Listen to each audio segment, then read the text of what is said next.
Há coisas que a gente jamais esquece, não porque sejam bonitas, mas porque doem tanto que viram cicatriz na alma. E essa história é sobre uma mulher que foi destruída pelas mesmas mãos que deveriam tê-la protegido. Seu nome era Aíra. E o que fizeram com ela foi tão cruel, tão injusto, que quando a verdade finalmente veio à tona, já era tarde demais para pedir perdão. Tarde demais para consertar, mas não tarde demais para que todos carregassem o peso do que haviam feito. Se você acredita que a verdade sempre aparece, fique até o final, porque essa história vai te fazer questionar tudo o que você pensa sobre julgamento, sobre família e sobre o preço que pagamos quando escolhemos a mentira em vez do amor. Aíra nasceu numa aldeia cercada por montanhas, onde o rio cantava baixinho entre as pedras e o sol sempre encontrava um jeito de dourar a terra vermelha.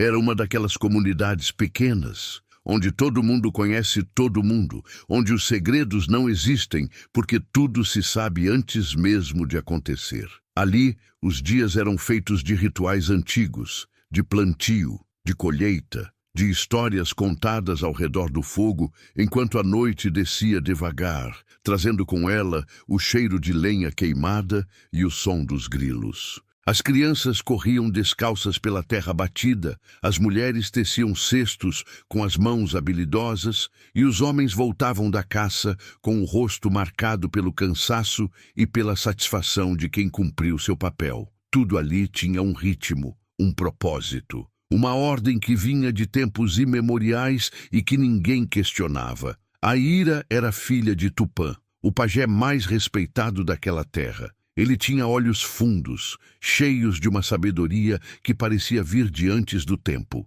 E tinha uma voz que acalmava até as tempestades. As pessoas vinham de longe para ouvi-lo, para que ele curasse feridas que os olhos não viam, para que ele falasse com os espíritos e trouxesse respostas que ninguém mais conseguia encontrar. Quando Tupã falava, todos escutavam. Quando ele decidia algo, ninguém contestava. Ele era a ponte entre o mundo visível e o invisível, entre os vivos e os ancestrais, entre o caos e a harmonia. E Aíra cresceu à sombra desse homem, aprendendo com ele a escutar o silêncio, a sentir a terra, a respeitar o invisível. Ela via o pai acordar antes do sol, sair para a floresta sozinho, voltar com plantas que ninguém mais conhecia. Via ele sentar-se com os doentes, colocar as mãos sobre eles, sussurrar palavras antigas que pareciam vir de outro tempo. E ela absorvia tudo aquilo, não apenas com os olhos, mas com algo mais profundo,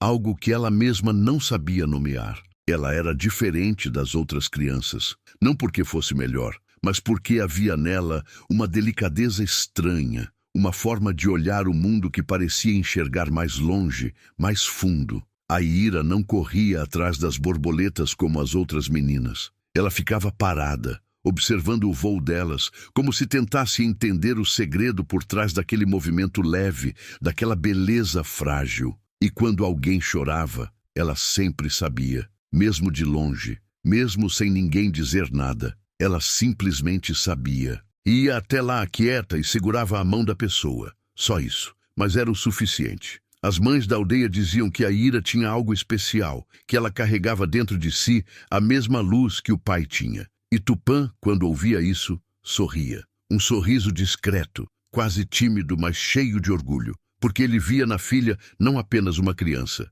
mas uma continuidade, um futuro onde tudo o que ele sabia, tudo o que ele era, não morreria com ele. Com o tempo, todos na aldeia começaram a acreditar que Aíra tinha um dom, que ela havia herdado algo do pai, algo sagrado. Tupã também acreditava. Ele via na filha uma guardiã, alguém que poderia assumir o lugar dele quando ele não estivesse mais ali. E por isso ele a ensinava, todos os dias. Ensinava sobre as plantas que curam, sobre as rezas que acalmam, sobre o equilíbrio entre o mundo dos vivos e o mundo dos espíritos. Ele a levava para a floresta, mostrava as árvores que abrigavam os ancestrais, os rios que limpavam a alma, as pedras onde os espíritos descansavam. E Aíra absorvia tudo, não com pressa, mas com uma atenção que parecia gravada na alma. Ela fazia perguntas, perguntas que surpreendiam até o pai, perguntas sobre o que acontecia depois da morte, sobre por que algumas pessoas sofriam mais que outras, sobre se os espíritos podiam sentir saudade. E Tupã respondia, com paciência, com carinho, com a certeza de que estava preparando alguém digno de carregar aquela sabedoria. A Ira cresceu assim, amada, protegida, vista como alguém especial. As outras meninas da aldeia a invejavam um pouco, mas também a admiravam. Ela era a filha do pajé, a escolhida, a que um dia seria a curandeira, a conselheira, a voz dos espíritos. E por muito tempo, a Ira acreditou que aquele era o seu lugar no mundo. Ser a filha de Tupã, ser a guardiã de algo maior, ser respeitada. Ela se via no futuro, sentada no mesmo lugar onde o pai sentava, com as mãos calejadas, com os olhos cansados, mas cheios de propósito. Ela se via cuidando das pessoas, curando, aconselhando, sendo a âncora daquela comunidade. E aquela visão a enchia de paz, de certeza, de um sentimento quase arrogante de que ela sabia exatamente quem era e onde estava indo. Mas a vida tem uma forma cruel de nos ensinar que nada é para sempre. E que, às vezes, o amor que nos sustenta pode se transformar na mesma força que nos destrói. A Ira tinha 18 anos quando Cauê chegou na aldeia. Ele vinha de outra comunidade, mais ao sul, onde as florestas eram tão densas que o sol mal conseguia tocar o chão. Diziam que ele tinha vindo para aprender com Tupã, para entender os caminhos espirituais, para se tornar um curandeiro também. Ele chegou numa tarde de calor, com uma trouxa nas costas e um sorriso fácil no rosto. E desde o primeiro dia, todos perceberam que Cauê não era como os outros jovens. Ele tinha um jeito de falar que parecia cantar, um jeito de olhar que parecia prometer mundos inteiros e um sorriso que desarmava qualquer desconfiança. Ele era bonito, não de uma forma óbvia, mas de uma forma que crescia quanto mais você olhava. E ele sabia disso. Ele sabia exatamente o efeito que causava. A Ira tentou ignorá-lo. Ela sabia que não devia se distrair, que seu caminho já estava traçado, que ela tinha responsabilidades maiores do que qualquer sentimento passageiro. Mas Cauê não deixava. Ele aparecia onde ela estava, sempre com uma desculpa, sempre com uma palavra gentil. Ele pedia ajuda para identificar uma planta. Perguntava sobre um ritual, elogiava a forma como ela explicava as coisas, e aos poucos, sem que ela percebesse, ele foi entrando. Não com força, mas com aquela delicadeza perigosa de quem sabe exatamente o que está fazendo. Ele a fazia rir, e a Ira não lembrava da última vez que havia rido assim, sem pensar, sem calcular, apenas sentindo. Eles começaram a se encontrar escondido. Ao entardecer, quando o sol pintava o céu de laranja e roxo e a aldeia inteira se preparava para a noite. Eles caminhavam até a beira do rio,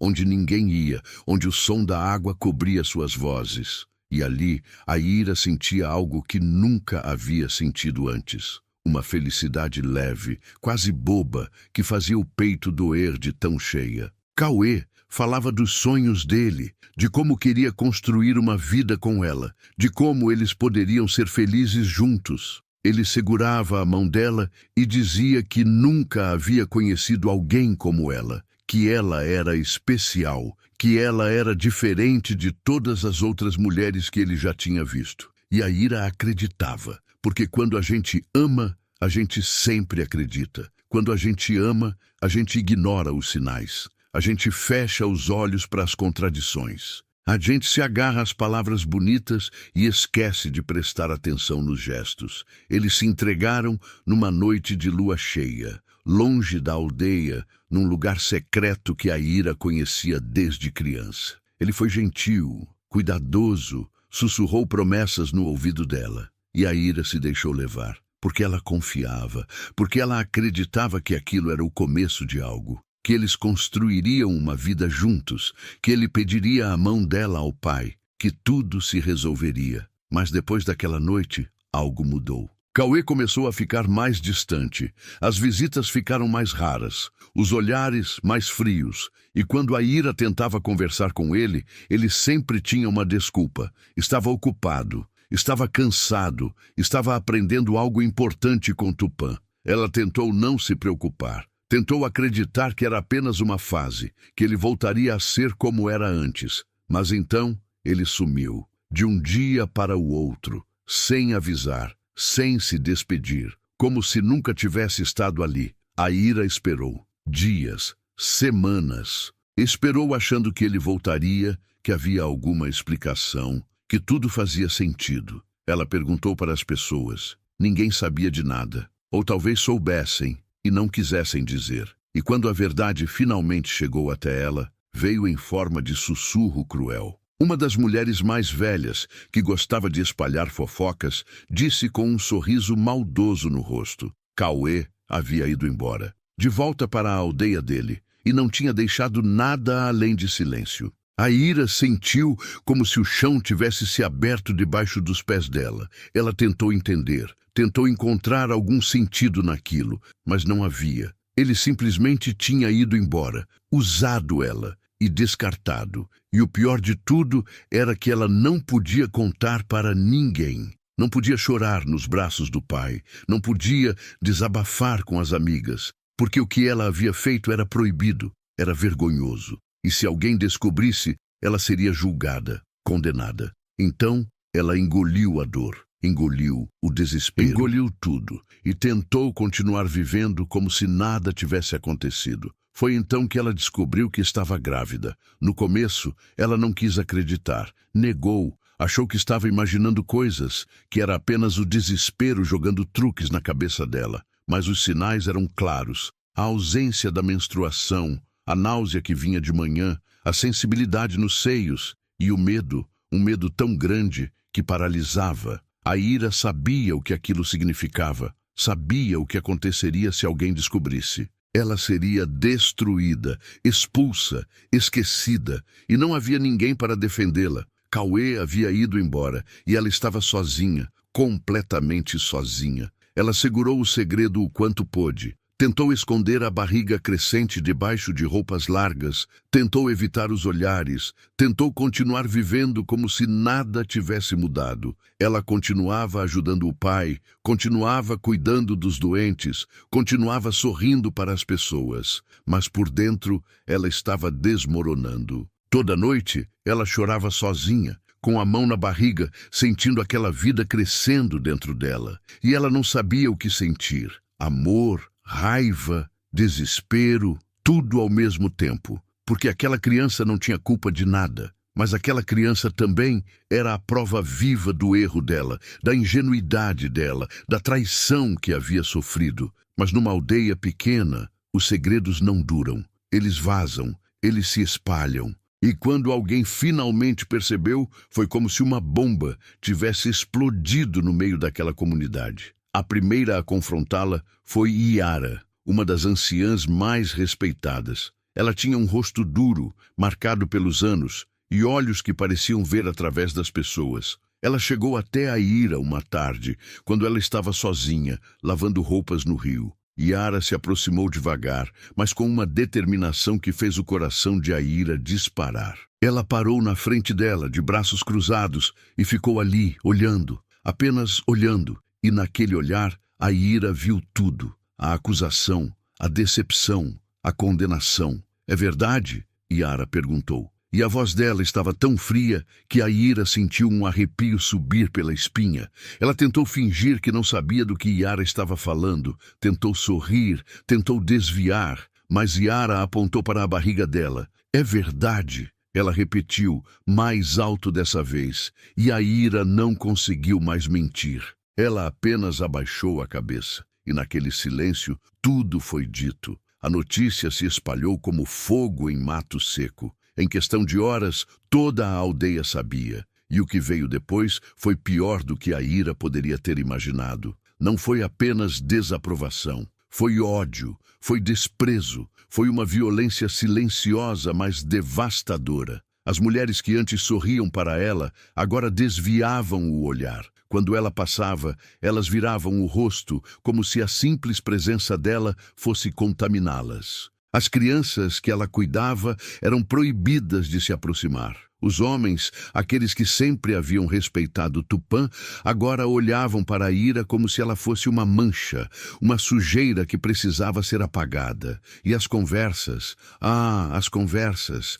A Ira ouvia os sussurros, ouvia as fofocas, ouvia as mentiras sendo criadas, aumentadas, distorcidas. Diziam que ela havia seduzido Cauê, que ela havia se jogado para ele, que ela era uma vergonha para o pai, para a aldeia, para a própria linhagem sagrada que deveria honrar. Mas o pior de tudo foi o pai. Tupã não gritou, não bateu, não expulsou. Ele simplesmente desistiu. A Ira viu nos olhos dele algo que nunca havia visto antes: decepção. Uma decepção tão profunda que parecia apagar tudo o que havia existido entre eles. Todos os ensinamentos, todas as conversas, todos os momentos em que ele havia olhado para ela com orgulho, tudo apagado, como se nunca tivesse existido. Ele não a chamava mais pelo nome, não a ensinava mais, não a tocava mais. Quando ela tentava se aproximar, ele virava as costas. Quando ela tentava falar, ele saía. Era como se ela tivesse morrido e, de certa forma, tinha. A Ira que ele conhecia, a Ira que ele amava, a Ira que ele havia preparado para ser sua sucessora, essa Ira não existia mais. E o que havia restado era apenas uma sombra, uma vergonha, um erro que ele não conseguia olhar nos olhos. A aldeia inteira virou as costas para a Ira. Diziam que ela havia desonrado o pai, que havia manchado a linhagem sagrada, que havia trazido vergonha para todos. Diziam que uma mulher como ela não merecia ser chamada de filha, não merecia ser chamada de nada. E a Ira, que um dia havia sido vista como alguém especial, agora era tratada como lixo. Ela passou a dormir num canto afastado da aldeia, longe de todos, uma cabana velha, meio caindo, que ninguém usava há anos. Comia sozinha, trabalhava sozinha, chorava sozinha. Ninguém falava com ela, ninguém olhava para ela. E quando ela passava, as pessoas se afastavam, como se ela carregasse uma doença, como se ela fosse maldita. E a barriga crescia, e com ela crescia também o peso da solidão. A Ira falava com o bebê toda noite. Ela colocava a mão na barriga e sussurrava, pedia desculpas. Dizia que não tinha escolha, que não sabia o que fazer, mas prometia. Prometia que ia proteger, que ia amar, que ia dar tudo o que ela não tinha mais. Eu vou te proteger, ela dizia com a voz embargada. Não importa o que aconteça, eu vou te amar por nós dois. Porque era isso que ela tinha. Não mais o respeito da aldeia, não mais o amor do pai. Apenas aquela criança, aquela vida pequena, frágil, que dependia dela. E a Ira se agarrou a isso, como quem se agarra a um pedaço de madeira no meio de um naufrágio. O bebê nasceu numa noite de chuva, uma daquelas chuvas fortes que lavam a terra e fazem o rio subir. A Ira estava sozinha. Ninguém veio ajudá-la, ninguém se ofereceu para ficar ao lado dela, para segurar sua mão, para dizer que ia ficar tudo bem. Ela pariu sozinha, com dor, com medo, com o som da chuva batendo no telhado de palha e o cheiro de terra molhada invadindo tudo. Ela mordeu um pedaço de pano para não gritar, porque ela não queria que ninguém ouvisse, não queria que ninguém viesse, porque ela sabia que se viessem, não seria para ajudar, seria para julgar. A dor era insuportável, parecia que ela estava sendo rasgada ao meio, mas ela aguentou. Ela se agarrou à lembrança de tudo o que o pai havia lhe ensinado sobre partos, sobre nascimentos, sobre como trazer vida ao mundo. E quando a criança finalmente nasceu, quando a Ira a pegou nos braços pela primeira vez, ela chorou, mas não de tristeza, de alívio. Porque ali, naquele corpinho pequeno, quente, que respirava contra o peito dela, estava tudo o que ela ainda tinha de amor no mundo. Era uma menina. A Ira a chamou de Yara e passou os primeiros meses cuidando dela com uma dedicação feroz, quase desesperada. Ela não tinha ajuda, não tinha comida suficiente, não tinha roupas adequadas, mas tinha amor.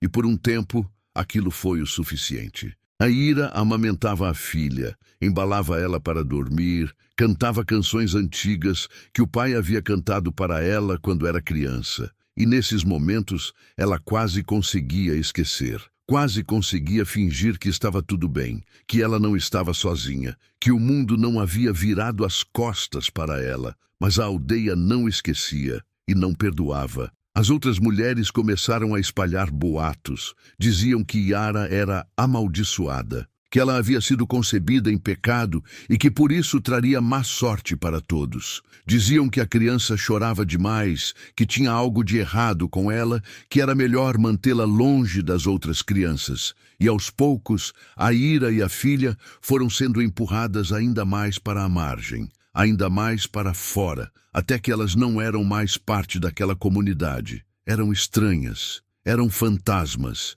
eram o lembrete constante de algo que todos queriam esquecer. Então, quando Yara tinha apenas 6 meses, algo terrível aconteceu. Uma doença começou a se espalhar pela aldeia. Febre alta, tosse que arrancava o peito, fraqueza que derrubava até os mais fortes. Várias crianças ficaram doentes. Os pais entraram em pânico. Tupã tentou de tudo. Usou todas as ervas que conhecia, fez todos os rituais, pediu aos espíritos, mas nada funcionava, e a doença continuava se espalhando. E então, uma criança morreu. Um menino pequeno, filho de uma das famílias mais importantes. Ele tinha apenas 3 anos, e quando ele morreu, quando a mãe dele segurou o corpinho frio nos braços e começou a gritar, a aldeia inteira entrou em desespero. Alguém precisava ser culpado, alguém precisava pagar, porque se não havia culpado, então não havia controle.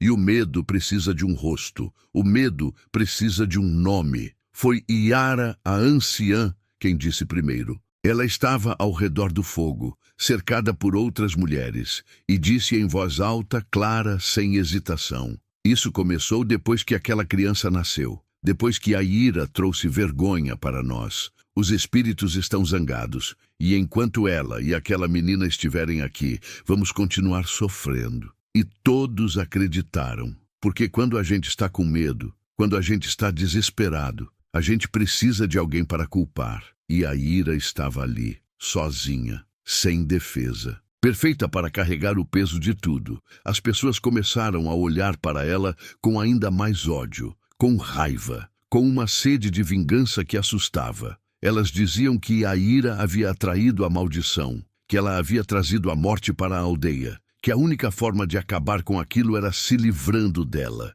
E aos poucos, aquela ideia foi ganhando força, foi se espalhando, até que virou não apenas um sussurro, mas uma exigência. Foi o próprio Tupã quem tomou a decisão. Ele convocou uma reunião na oca principal, chamou todos os anciãos, todos os líderes, e disse que era preciso agir, que a aldeia precisava se purificar, que os espíritos precisavam ser aplacados, e que para isso a Ira e a filha precisavam ir embora. Ele não olhou para ela quando disse isso, não teve coragem. Ele manteve os olhos fixos no chão, com as mãos entrelaçadas, com a voz firme mas vazia, como se estivesse apenas cumprindo um dever, como se não estivesse falando da própria filha. Quando a Ira soube, ela sentiu como se alguém tivesse arrancado o coração dela do peito. Ela não conseguiu respirar por um momento, não conseguiu pensar, apenas sentiu uma dor tão profunda que não tinha nome. Ela foi até o pai. Pela primeira vez em meses, ela entrou na casa onde havia crescido, onde havia sido feliz, onde havia aprendido tudo o que sabia, e ela implorou. Ela se ajoelhou na frente dele, com Yara nos braços, e implorou. As lágrimas desciam pelo rosto dela, molhando a roupa, molhando a filha. Pai, por favor, ela disse com a voz quebrada. Eu sei que te decepcionei, eu sei que errei, mas ela é inocente, ela é sua neta. Por favor, não faça isso. Mas Tupã não olhou para ela. Ele manteve os olhos fixos no chão, como se estivesse vendo algo que mais ninguém via. E quando finalmente falou, sua voz estava tão fria que a Ira sentiu como se tivesse levado um soco no estômago. Você não é mais minha filha, ele disse, e cada palavra era uma facada. E essa criança não é minha neta. Vocês não pertencem mais a este lugar. Vão embora antes que os espíritos nos destruam por causa de vocês. A Ira tentou falar, tentou argumentar, mas ele levantou a mão cortando qualquer palavra. E ela entendeu. Não havia volta. Não havia perdão, não havia salvação. O homem que havia sido tudo para ela, o homem que havia lhe ensinado sobre amor, sobre compaixão, sobre respeito, esse homem não existia mais. Ou talvez nunca tivesse existido de verdade. Talvez ele sempre tivesse sido apenas isso, um homem fraco, covarde, capaz de abandonar a própria filha para proteger a própria imagem. Na manhã seguinte, ela foi expulsa. Eles não a amarraram, não a arrastaram, mas também não precisavam. A humilhação já estava feita. A Ira saiu da aldeia caminhando, com Yara amarrada nas costas, com apenas uma trouxa pequena de roupas e um pouco de farinha. E atrás dela, a aldeia inteira assistia. Ninguém disse nada, ninguém se despediu. Eles apenas ficaram ali, em silêncio, vendo ela ir embora. Alguns com os braços cruzados, outros com a cabeça baixa, mas todos cúmplices, todos responsáveis. E quando a Ira olhou para trás pela última vez, viu o pai. Tupã estava parado na entrada da oca dele, de braços cruzados, com o rosto impassível. E naquele momento, a Ira sentiu algo quebrar dentro dela, algo que nunca mais seria consertado. Não era apenas o coração, era algo mais profundo, era a fé, a esperança, a crença de que o mundo fazia sentido, de que as pessoas eram boas, de que o amor era mais forte que o medo. Ela virou o rosto e começou a andar. E não parou, nem quando as pernas doeram, nem quando Yara começou a chorar, nem quando a fome apertou. Ela apenas andava, porque parar significava desistir. E ela não podia desistir, não enquanto Yara precisasse dela. A Ira caminhou por dias, atravessou rios, subiu morros, dormiu debaixo de árvores, com Yara apertada contra o peito, protegendo a filha do frio da noite com o próprio corpo. Ela comia o que encontrava, raízes, frutas, às vezes nada, e a fome doía, mas a solidão doía mais. Ela falava com Yara o tempo todo, cantava para ela, contava histórias, fazia promessas. Nós vamos ficar bem, ela dizia. Eu vou encontrar um lugar para nós. Eu vou te dar uma vida melhor. E enquanto dizia isso, ela tentava acreditar. Tentava se convencer de que não estava apenas vagando sem rumo, de que havia algum propósito naquilo, alguma luz no fim do túnel. Ela não sabia para onde ir, não tinha plano, não tinha destino, apenas andava, e aos poucos a floresta foi ficando para trás. As árvores foram dando lugar a campos abertos,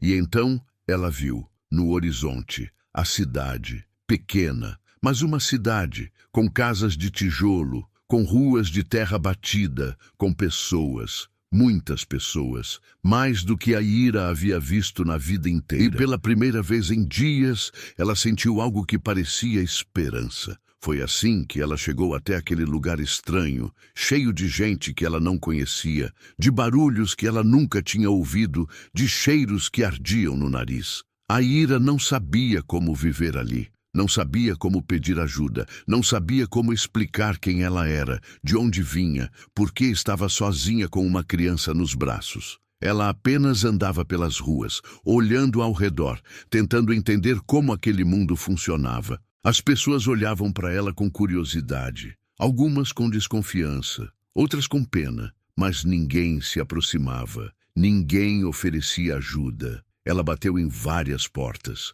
ofereceu trabalho, ofereceu ajuda, ofereceu qualquer coisa, mas as pessoas olhavam para ela com estranhamento, para suas roupas diferentes, para sua pele marcada pelo sol, para o bebê que chorava sem parar, e fechavam a porta na cara dela, algumas com educação, outras com rispidez, mas todas fechavam. E a Ira ia ficando cada vez mais desesperada, cada vez mais perdida, cada vez mais consciente de que talvez não houvesse lugar para ela em lugar nenhum. A Ira acabou dormindo na rua, num canto escuro, escondido, onde ninguém a incomodava. Ela cobria Yara com a própria roupa, tentando protegê-la do frio, da umidade, dos olhares curiosos de quem passava. E foi ali, no chão frio de uma cidade que não a queria, que ela finalmente entendeu. Ela não tinha mais lugar nenhum, nem na aldeia, nem no mundo. Ela era uma sombra, um fantasma,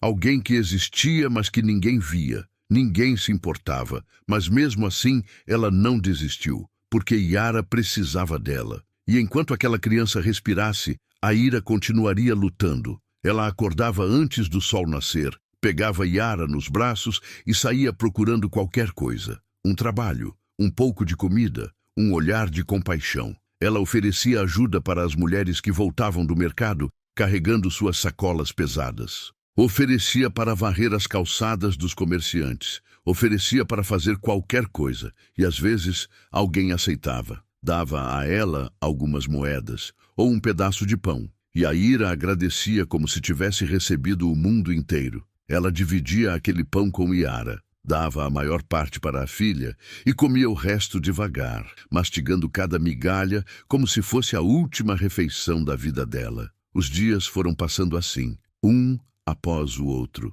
cada um mais difícil que o anterior. A Ira sentia o corpo fraquejar, sentia a fome corroer por dentro, sentia a esperança escapar pelos dedos como areia. Mas ela continuava, porque não havia escolha, porque desistir significava deixar Yara. E isso ela não podia fazer. Ela olhava para a filha, para aqueles olhos grandes, inocentes, que ainda não entendiam nada do que estava acontecendo e encontrava forças. Forças que ela nem sabia que tinha, porque é isso que o amor faz. Ele nos torna capazes de coisas impossíveis. Ele nos faz continuar quando tudo dentro da gente está gritando para parar. Foi Maria quem a encontrou. Uma mulher de uns 60 anos, com cabelos brancos presos num coque, mãos calejadas de tanto trabalho e olhos que pareciam enxergar além das aparências. Maria tinha uma pequena pensão na saída da cidade, um lugar simples, onde ela alugava quartos para viajantes e oferecia comida caseira. Ela estava voltando do mercado, com uma cesta cheia de verduras e pães, quando viu a Ira, sentada na calçada, com Yara no colo, olhando para o nada, com aquela expressão vazia de quem já perdeu tudo. Maria parou, ficou ali, observando por um tempo. Ela viu a forma como a Ira segurava a filha, com tanto cuidado, com tanto amor, como se aquela criança fosse a única coisa que ainda fazia sentido no mundo. E algo dentro de Maria se mexeu. Ela se aproximou devagar. Não queria assustar. Não queria parecer mais uma pessoa que vinha julgar. Ela parou na frente de Ira e esperou até que ela levantasse os olhos. E quando seus olhares se encontraram, Maria viu. Viu a dor.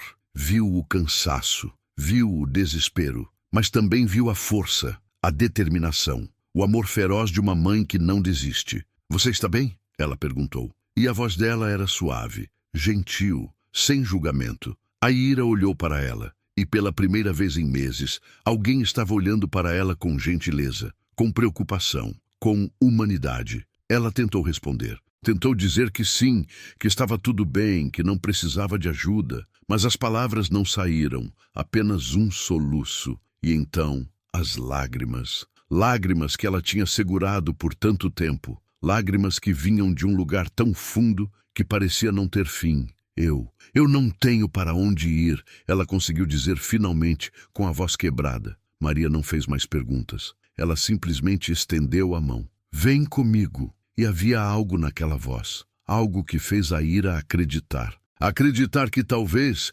apenas talvez, ainda existisse bondade no mundo. Ela segurou a mão de Maria e se levantou, e foi com ela. Maria deu a ela um quarto, pequeno, simples, mas era um quarto, com uma cama, com um teto, com segurança. A Ira entrou e ficou parada no meio daquele espaço, olhando ao redor, sem conseguir acreditar. Fazia tanto tempo que ela não dormia numa cama, tanto tempo que ela não se sentia segura. Ela colocou Yara sobre o colchão e viu a filha relaxar, parar de chorar. E pela primeira vez, desde que havia sido expulsa, a Ira dormiu de verdade. Dormiu sem medo. Dormiu sabendo que, pelo menos por aquela noite, ela e Yara estavam seguras. Nos dias seguintes, Maria cuidou delas. Deu comida, deu roupas, deu banho quente e, mais do que isso, deu carinho. Ela segurava a Yara no colo enquanto a Ira descansava. Ela conversava com a Ira, perguntava sobre sua vida, ouvia sem julgar. E aos poucos, a Ira começou a se abrir. Contou sobre a aldeia, sobre Cauê, sobre a expulsão. E Maria escutou tudo, não interrompeu, não julgou, apenas ouviu. E quando a ira terminou, quando ela finalmente colocou para fora toda aquela dor que estava guardada, Maria apenas segurou a mão dela e disse: "Você não merecia nada disso, nada." E aquelas palavras simples, foram como um bálsamo, como se alguém finalmente estivesse dizendo o que a ira precisava ouvir, que ela não era culpada, que ela não era uma vergonha, que ela era apenas uma mulher que havia sido traída, abandonada, destruída por pessoas que deveriam tê-la protegido. Maria ofereceu um acordo. A ira poderia ficar ali, morando na pensão, em troca de ajuda com a limpeza e a cozinha. Não era muito, mas era o suficiente. E a ira aceitou com uma gratidão tão grande que as palavras não conseguiam expressar. Ela começou a trabalhar, com dedicação, com esforço, com uma vontade quase desesperada de provar que ela merecia aquela chance, que ela não era o lixo que a aldeia tinha dito que ela era.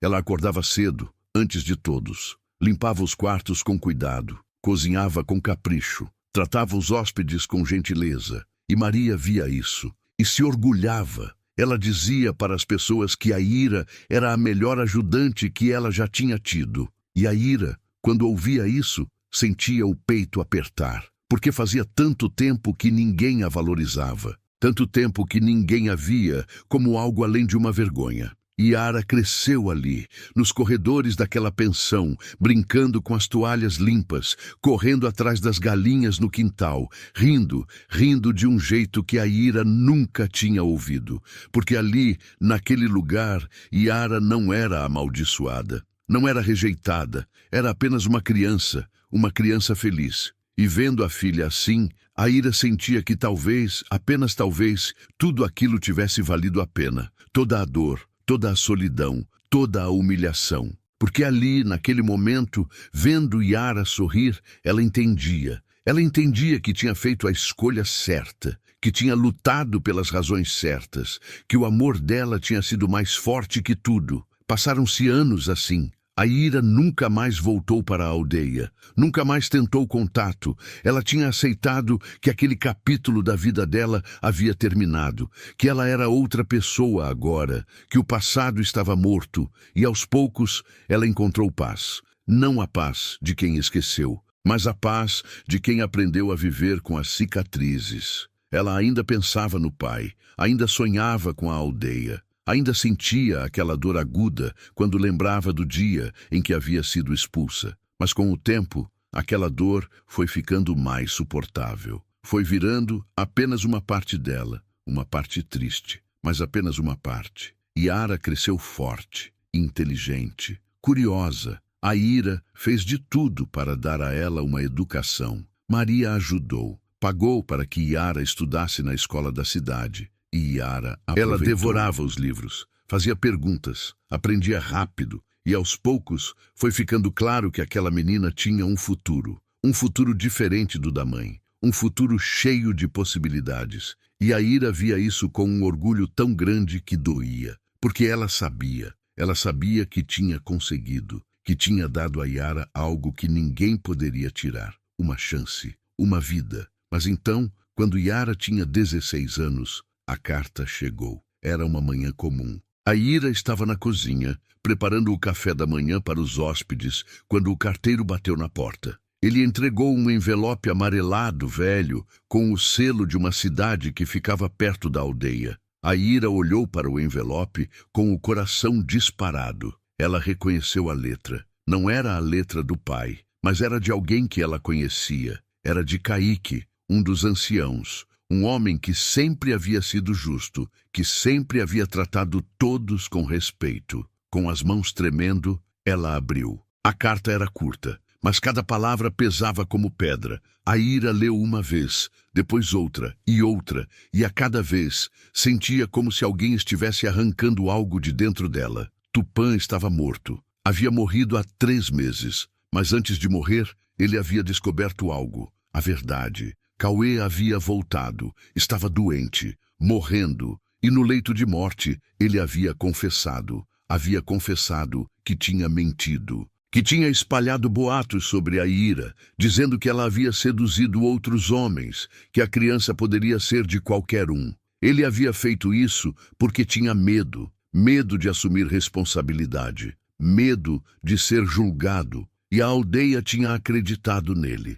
Porque era mais fácil acreditar que a Ira era culpada do que admitir que um deles havia falado. Tupã havia descoberto a verdade pouco antes de morrer e tinha ficado destroçado. Caíque escrevia que o pajé havia passado os últimos dias da vida dele em silêncio, com os olhos vazios, com o peso de uma culpa que não tinha perdão. Ele havia dito que nunca se perdoaria, que havia expulsado a própria filha por causa de mentiras, e que agora ia morrer carregando esse peso. A Ira leu a carta 3 vezes, e então ela desabou. Ela sentou no chão da cozinha e chorou. Chorou como não chorava há anos. Chorou por tudo o que havia perdido, por tudo o que nunca poderia ser recuperado. Pelo pai que havia morrido sem pedir perdão, pela aldeia que a havia destruído baseada em mentiras, por Yara, que havia crescido sem conhecer a família dela, sem saber que tinha um avô,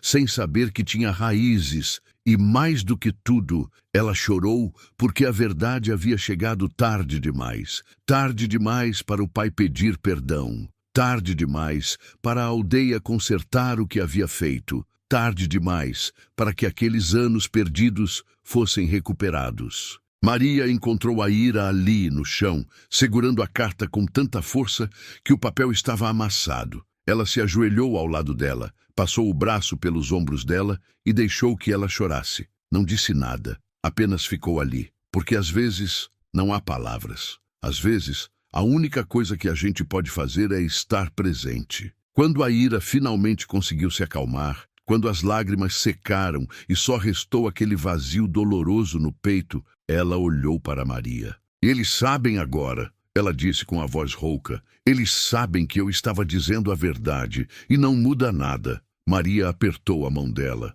Muda sim, muda porque agora eles vão ter que viver com isso, com a vergonha do que fizeram, com o peso de terem destruído uma inocente. Yara insistiu. Quando soube da carta, quando entendeu o que havia acontecido, ela olhou para a mãe com aqueles olhos determinados e disse: Mãe, você precisa voltar. Você precisa ver. A Ira não queria. Ela havia construído uma vida nova. Havia deixado tudo aquilo para trás. Voltar significava abrir feridas que ela tinha lutado tanto para cicatrizar. Mas Yara tinha razão. Ela precisava voltar. Nem que fosse apenas uma vez. Nem que fosse apenas para fechar aquele ciclo, para olhar naqueles olhos que a haviam condenado e mostrar que ela tinha sobrevivido, que eles não tinham conseguido destruí-la. Elas viajaram juntas, de ônibus, de carona, a pé, e a cada quilômetro a Ira sentia o coração apertar mais. Ela não sabia o que esperar, não sabia o que ia sentir quando visse aquele lugar de novo. Aquele lugar que um dia havia sido seu lar e que havia se transformado no seu inferno. E quando finalmente chegaram, quando a aldeia apareceu no horizonte, com suas casas de palha, com o rio correndo ao lado, com a montanha ao fundo, a Ira parou. Ficou parada ali, olhando, sentindo algo que era ao mesmo tempo familiar e estranho. Como se aquele lugar fosse um sonho ou um pesadelo. Estava tudo igual e, ao mesmo tempo, tudo estava diferente. As pessoas que a viram chegar pararam, largaram o que estavam fazendo e ficaram paradas, em silêncio, olhando para ela como se estivessem vendo um fantasma. E talvez estivessem, porque a Ira era um fantasma do que eles haviam feito, do que eles haviam destruído. Ela caminhou devagar pela aldeia, com Yara ao lado, e sentiu todos os olhares sobre ela. Alguns baixaram a cabeça, envergonhados. Outros apenas olhavam, com aquela expressão vazia de quem não sabe o que dizer. Ninguém se aproximou, ninguém falou, apenas olhavam. Caíque veio ao encontro dela. Ele estava mais velho, mais curvado, mais cansado. Os cabelos tinham embranquecido completamente, e quando olhou para a Ira, havia lágrimas nos olhos dele, lágrimas de vergonha, de culpa, de um arrependimento tão profundo que parecia corroer por dentro. A Ira, ele disse, e a voz dele estava quebrada. Eu sinto muito. Todos nós sentimos muito. Ela não respondeu. Apenas acenou com a cabeça. Porque o que ela poderia dizer? Que estava tudo bem? Não estava. Que ela perdoava? Ela não sabia se perdoava. Ele a levou até o túmulo do pai, uma sepultura simples, marcada por pedras e flores silvestres. A Ira ficou ali, parada, olhando para aquele pedaço de terra que guardava o corpo do homem que um dia havia sido tudo para ela. O homem que havia lhe ensinado tudo, o homem que havia lhe dado amor e o homem que havia lhe virado as costas quando ela mais precisou. Ela tentou sentir algo, raiva, tristeza, saudade, mas só conseguia sentir vazio, um vazio imenso que parecia engolir tudo. E então ela falou, não para os vivos, mas para ele. Eu te perdoo, pai, ela disse, e cada palavra custava. Não porque você merece, mas porque eu preciso. Eu preciso me libertar disso. Eu preciso seguir em frente. E eu não posso fazer isso carregando ódio. Você me ensinou tantas coisas. Me ensinou sobre cura, sobre compaixão, sobre equilíbrio. Mas quando eu mais precisei dessas lições, você não teve força para aplicá-las. Você me abandonou. Você escolheu a opinião dos outros em vez da sua própria filha. E isso eu nunca vou esquecer. Mas eu não vou deixar que isso me defina. Eu não vou carregar isso para sempre. Então eu te perdoo, e eu te liberto, e eu me liberto. Ela ficou ali por um tempo, deixando que o vento levasse suas palavras, deixando que a terra absorvesse sua dor. E quando finalmente se virou para ir embora, viu a aldeia inteira reunida. Todos estavam ali, homens, mulheres, crianças, anciãos, olhando para ela, alguns chorando, outros com a cabeça baixa, mas todos carregando o peso da vergonha. Todos sabendo que tinham falhado, que tinham destruído uma inocente, que tinham acreditado em mentiras, porque era mais fácil do que enfrentar a verdade. Iara, a anciã, se aproximou. Ela estava velha, tão velha que parecia que o tempo havia passado por ela com crueldade. Ela caminhava devagar, apoiada num bastão, com as mãos tremendo. E quando chegou perto de Aira, quando seus olhos se encontraram, havia ali algo que a Ira nunca tinha visto antes. Remorso, remorso puro, devastador. A Ira, ela disse, e a voz dela estava quebrada. Nós destruímos você, destruímos sua vida, sua inocência, seu futuro, e nunca vamos conseguir consertar isso.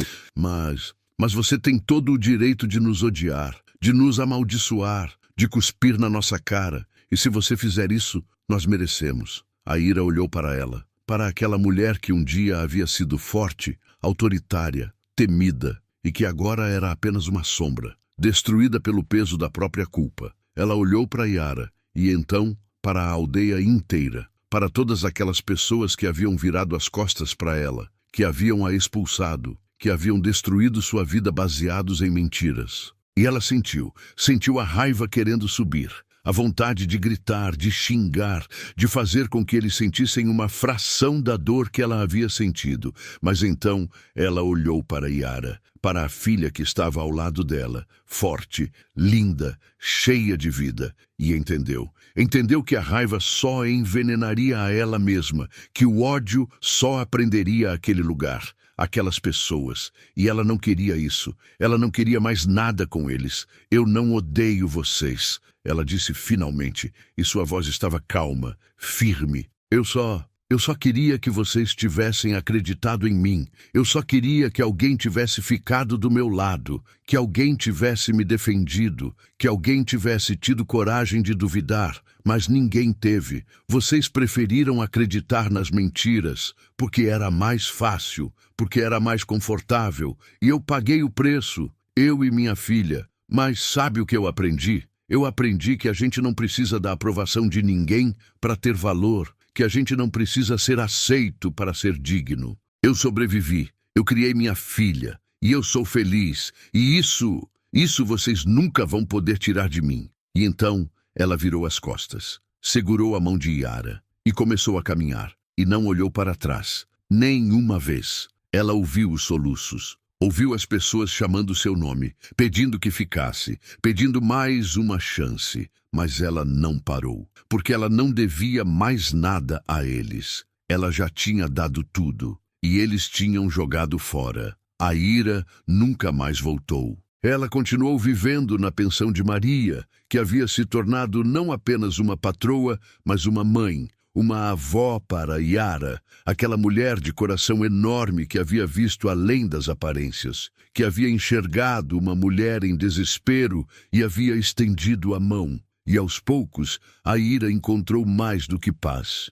Ela encontrou alegria, ela encontrou propósito. Ela começou a ajudar outras mulheres que chegavam na cidade sem ter para onde ir. Oferecia abrigo, oferecia comida, oferecia escuta. E muitas dessas mulheres diziam a mesma coisa: você me salvou. E a Ira sempre respondia: alguém me salvou também. Eu só estou passando adiante. Yara cresceu e se tornou professora. Ela estudou, se formou, voltou para aquela cidadezinha e começou a ensinar as crianças. E sempre, ela falava sobre a mãe com orgulho. Contava a história dela, não com vergonha, mas com reverência, como se a Ira fosse uma heroína. E talvez fosse, não porque tinha feito algo extraordinário, mas porque tinha sobrevivido, porque tinha amado quando tudo ao redor dela era ódio, porque tinha sido forte quando o mundo inteiro tentou quebrá-la. A aldeia, por outro lado,